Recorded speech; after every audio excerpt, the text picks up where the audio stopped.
श्री स्वामी समर्थ मंडळी.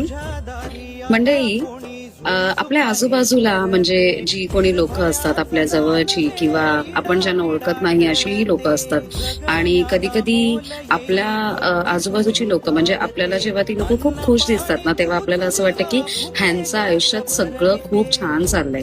ही व्यक्ती नेहमी खुश असते का? कारण ती सतत हसत असते किंवा म्हणजे सगळ्यांसोबत खूप चांगली राहते किंवा काही.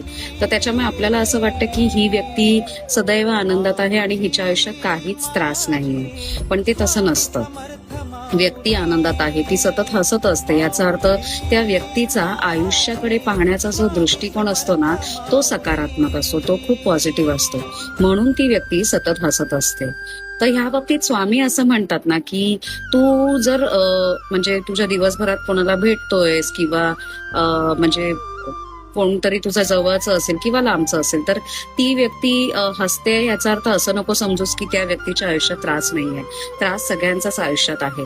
पण तुझ्या मागे माझा हात आहे किंवा तुझ्यावरती माझा आशीर्वाद आहे, त्याच्यामुळे तुझी वाणी नेहमी चांगली असली पाहिजे. एखादी व्यक्ती त्रासात असो व नसो, तू सदैव त्याच्याशी गोडच वाणीने त्याच्याशी बोलत राहायला पाहिजेस.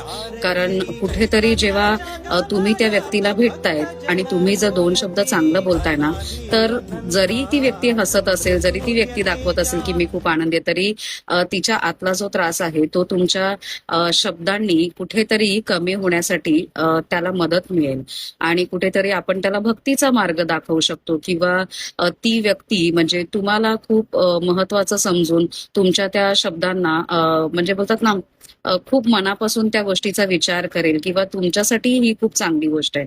तर त्याच्यामुळे कधीही कोणाला भेटेल, कारण आपण जे स्वामी भक्त आहोत ना, मला असं वाटतं आपण जेव्हा एखाद्याला भेटतो तेव्हा आपण कुठेतरी आपल्या थ्रू स्वामींना रिप्रेझेंट करत असतो किंवा आपण लोकांना सांगतोय की आम्ही त्यांचे भक्त आहोत. तर त्याच्यामुळे आपली वाणी सदैव गोड असली पाहिजे असं मला वाटतं. त्यामुळे तुम्हाला जर असं कोणी भेटत असेल तर कधीच त्याच्याशी म्हणजे असं वाईट काही बोलू नका किंवा काही नाही. सगळ्यांशी सुंदर वाणीनेच म्हणजे छान गोड वाणीनेच सगळ्यांशी संवाद साधा.